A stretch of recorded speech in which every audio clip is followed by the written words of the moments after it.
বিক্ষোভ সমাবেশের আয়োজন করেছে। প্রিয় ভাইরা, আমরা কথা বলতে চাই না, কথা একটাই, 15.5 বছর স্বৈরাচার শেখ হাসিনা ফ্যাসিস্ট হাসিনা অনেক চেষ্টা করেও আমাদেরকে ক্ষতি করতে পারে না। আমাদের হয়তো স্বাভাবিকভাবে কষ্ট হয়েছে, আমাদের নেতাকর্মীরা খুন শিকার হয়েছে, কিন্তু বিএনপি দলকে কোনো ক্ষতিগ্রস্ত করতে পারেনি।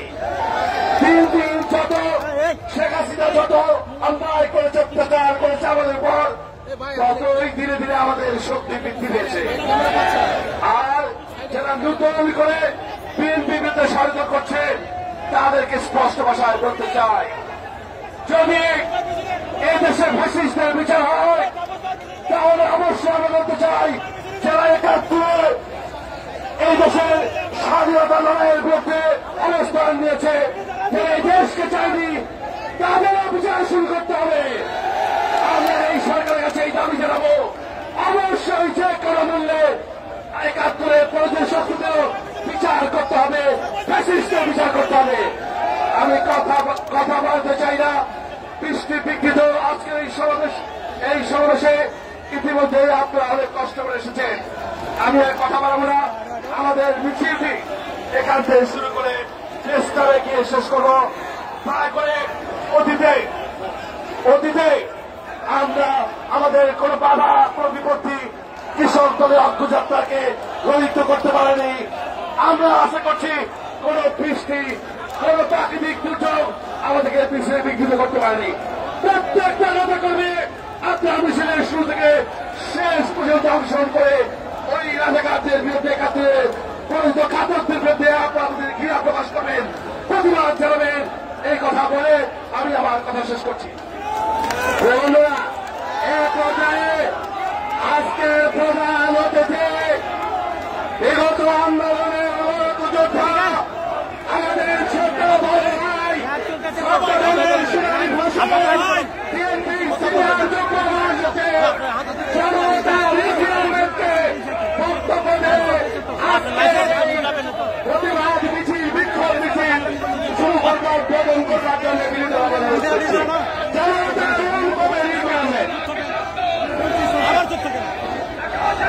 জাতীয়তাবাদী কৃষক দলের সংগ্রামী সভাপতি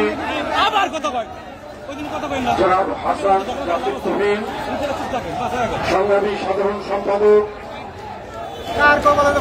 শহীদুল ইসলাম বাবুল, এখানে উপস্থিত রয়েছেন দলের যুগ্ম মহাসচিব অ্যাডভোকেট আব্দুল সালাম আজাদ এবং কৃষক দলের সকল পর্যায়ের নেতাকর্মীরা।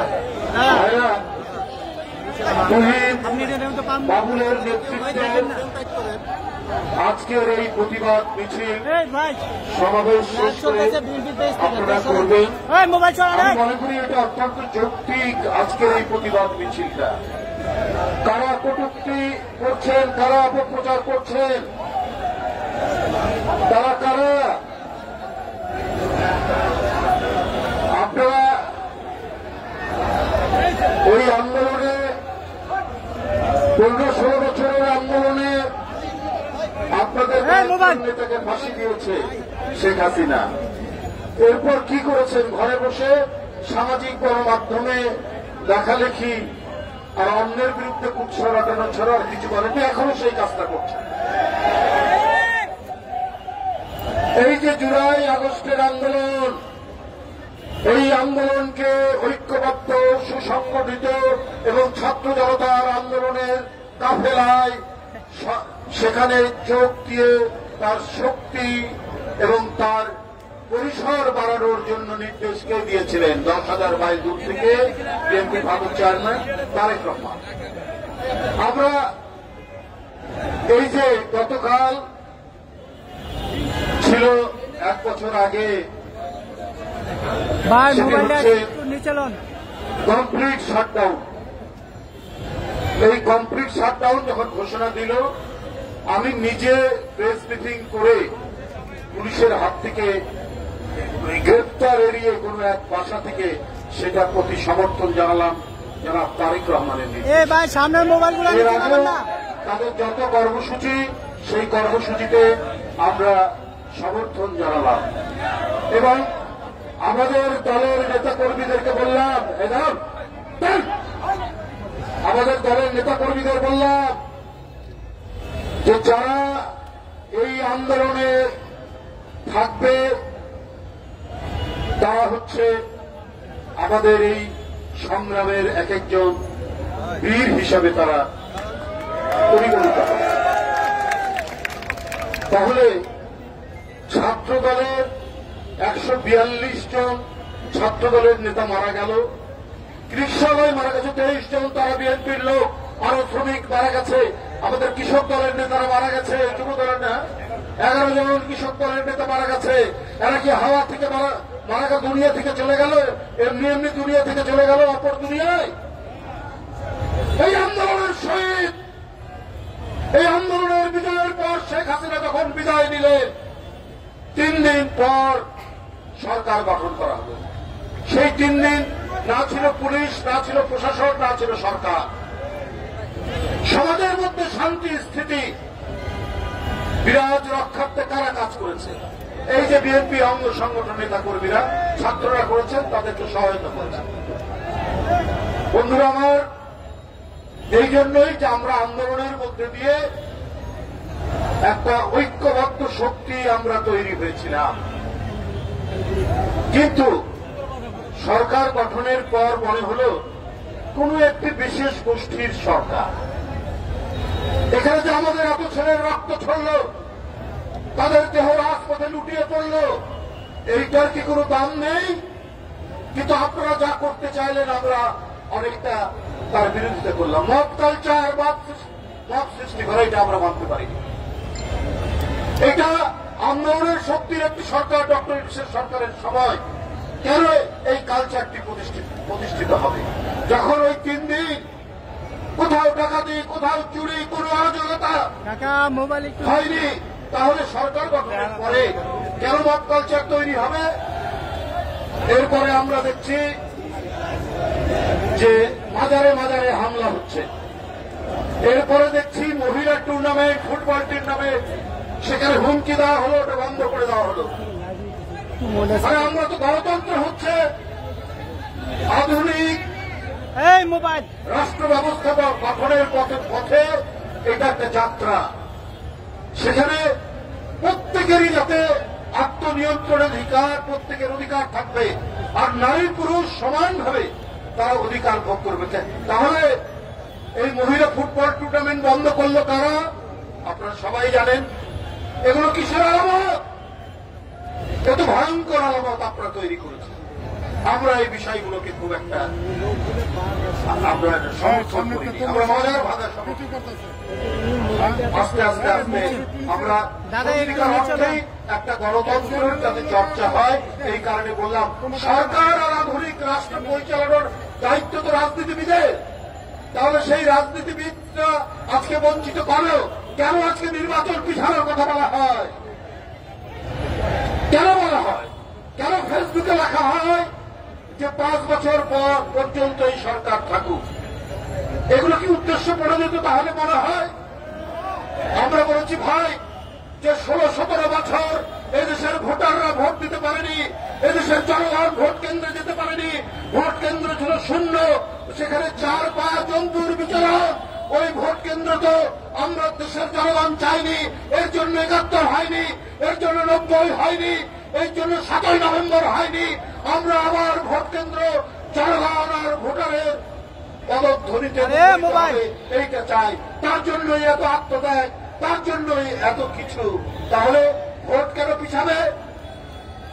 এইটা তো আজকে গোটা জাতির প্রশ্ন। তাহলে নিশ্চয়ই ভিতরে ভিতরে অত্যন্ত গভীরে অত্যন্ত ভিতরে নিশ্চয়ই তাহলে কোন গভীর ষড়যন্ত্র চলছে। এইটা তো হতে পারে না কখনোই। আমরাও বলেছি সংস্কার চাই যৌক্তিক সময়, নির্বাচন দিন, একটা নির্দিষ্ট সময় বলে দিন, বেশি প্রলম্বিত করবেন না, এটাই আমরা বলেছি। এরপরে দেখলাম বন্ধুরা আমার, লন্ডনে ডক্টর মোহাম্মদ ইউনূস প্রধান উপদেষ্টা, বিএনপির ভারপ্রাপ্ত চেয়ারম্যান জনাব তারেক রহমানের বৈঠক থেকে একটা যুক্ত বিবৃতি আসলো, দেশের মানুষ স্বস্তির মধ্যে পড়ল। কিন্তু এই স্বস্তি আমার মনে হয় কেউ কেউ চাচ্ছেন না। তারপরেই সারা দেশে শুরু হলো সংঘাত, রক্তাক্ত পরিস্থিতি। কেন এটা তৈরি? কে এর জন্য দায়ী? মিটফোর্ডে যে ঘটনা হয়েছে, সেই ঘটনা কি বিএনপি সেটাকে আস্কারা দিয়েছে? সাথে সাথে বিএনপি নিন্দা জানিয়েছে, বলেছে যারা এটার সাথে জড়িত তাদেরকে বহিষ্কার করা, আজীবন বহিষ্কার। তাই করেছে, সাথে সাথে যারা সাথে সাথে করেছে। চেয়ারম্যানের বিবৃতি, মহাসচিবের বিবৃতি সাথে সাথে নিন্দা জানিয়ে হয়েছে, বলেছে তাদেরকে দৃষ্টান্তমূলক শাস্তি দিতে হবে, তারা যেখানেই থাকুক, যে অবস্থায় থাকুক। বন্ধুরা আমার, এইটা ধারাবাহিক করে যাচ্ছে।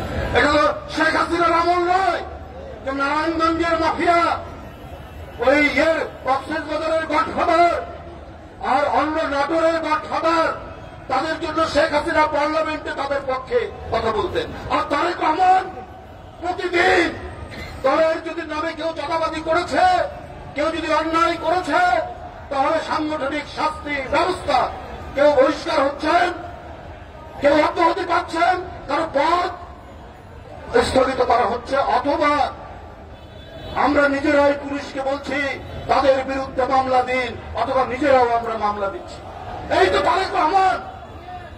আর তাকে কেন আজকে এই মিটফোর্ডের ঘটনায় তার জন্য তার বিরুদ্ধে স্লোগান দিচ্ছেন কুরুচিপূর্ণ? কেন দেশনেত্রী বেগম খালেদা জিয়া ৬-৭ বছর কি ভয়ঙ্কর নিপীড়নের মধ্যে, একটি বদ্ধ ঘরে, অন্ধকারাচ্ছন্ন ঘরের মধ্যে, যেখানে নিঃশ্বাস নেওয়া যায় না, সেই ঘরের মধ্যে বন্দী করে রাখলো শেখ হাসিনা। তার প্রতি গোটা জাতি, কোটি কোটি মানুষ যার প্রতি সহানুভূতিশীল, তার বিরুদ্ধে আপনারা কুরুচিপূর্ণ কথা বলছেন। তারেক রহমান তাদের আন্দোলনের ফসল আপনার ছাদের উপর তুলে তাকে ফেলে দিল, তার কোমর ভেঙে গেল। নিপীড়িত নির্যাতনের এক প্রতীক হচ্ছে তারেক রহমান, তাকে যেভাবে করা হয়েছে। অথচ আপনারা মিছিল করলেন বিভিন্ন জায়গায়, আপনার ফেসবুকে, সামাজিক গণমাধ্যমে বিভিন্ন কন্টেন্ট তৈরি করে আপনারা সেখানে আজে বাজে বিভিন্ন ধরনের কথাবার্তা বলছেন। তারা আমার একটি বক্তব্য আছে, আপনার খুলনায় বিএনপির একজন যুবককে গুলি করে তার পায়ের রক কেটে দিলেন। পায়ের রক কাটে কারা? পায়ের রক কাটে কারা? তাহলে আমার কাছে ওই সমস্ত ভাইদেরকে বলে গেল, ওই সমস্ত ভাইদেরকে বলি, আরে কোথাও কোনো ঘটনা হলে, যে ঘটনা মিটফোর্ডের সামনে হৃদয় বিদারক ঘটনা ঘটেছে, তার জন্য তো সবসময় যে কোনো হত্যাকাণ্ড, রক্তপাত সরকারকে অভিযোগ করে। আপনারা সরকারকে বললেন না, আইন শৃঙ্খলার জন্য দায়ী দায়িত্ব তো সরকারের, তাকে কিছু বললেন না, প্রশাসনকে কিছু বললেন না। মিছিল করছেন তারেক রহমানের বিরুদ্ধে, যিনি 17-18 বছর লন্ডনে রয়েছেন, যিনি নিজেই নিপীড়িত নির্যাতিত শেখ হাসিনা, তার বিরুদ্ধে কথা বলছেন। আপনার চাঁদপুরের ইমামকে ছুরিকাহত করেছে কারা? হত্যার উদ্দেশ্যে। কক্সবাজারে আব্দুর রহিমকে একবারে প্রকাশ্য পেপারে আছে, আজকে দেখবেন যে জামাত নেতা খুন করেছে আব্দুর রহিমকে, বিএনপি নেতা। কই এর জন্য কোন মিছিল নেই কেন? এর জন্য যোগাযোগ মাধ্যমে কোন শব্দ নেই কেন? এর জন্য একটি কথা বলেন না কেন? যেখানে সরকারকে মানুষ অভিযোগ করে, সেইখানে আপনার তারেক রহমানের বিরুদ্ধে আপনারা অভিযোগ করছেন। এটা চক্রান্ত, এটা ষড়যন্ত্র, এটা নির্বাচন পেছানো, অথবা আপনারা কোন কুচক্রীদের সাথে আপনারা সম্পর্ক রাখছেন। বন্ধুরা আমার, এই কারণেই আজকে আন্দোলনের শক্তি। এই কারণে সবাই চায় যে পতিত স্বৈরাচার, সেই পতিত স্বৈরাচারের বিরুদ্ধে গণতান্ত্রিক শক্তির ঐক্য চায়। কিন্তু আপনারা অত্যন্ত পরিকল্পিতভাবে সেটাকে বিভাজন করছে। বন্ধুরা আমার, আপনারা সবাই মনে রাখবেন, তারেক রহমান সংগ্রাম, সাহস আর আত্মবিশ্বাসের প্রতীক। তার বিরুদ্ধে অপপ্রচার চালিয়ে তার যে আজকে 6-7 বছরের যে নেতৃত্ব দিয়ে তিনি গণতন্ত্রের বিজয়কে নিশ্চিত করেছেন। আপনারা যারা 71-এর পরাজিত শক্তি, আপনারা যারা 86-র পরাজিত শক্তি, আপনারা যারা গোপন আঘাতকারী, আপনারা যারা ওয়াদা ভঙ্গকারী, বারবার জনগণকে এক কথা বলেছেন আর কাজ করেছেন আরেকটা। আপনাদের অপপ্রচার দিয়ে তারেক রহমানের মতো আপসহীন এক নেতাকে তার আপনারা ভাবমূর্তি শূন্য করতে পারবেন। আপনাদের এই অপপ্রচারের তীব্র নিন্দা জানিয়ে আমি আমার বক্তব্য শেষ করছি। খোদা হাফেজ। এবং জাতীয়তাবাদী কৃষক দলের সভাপতি সাধারণ সম্পাদককে মিছিল পরিচালনা করার জন্য অনুরোধ করছি।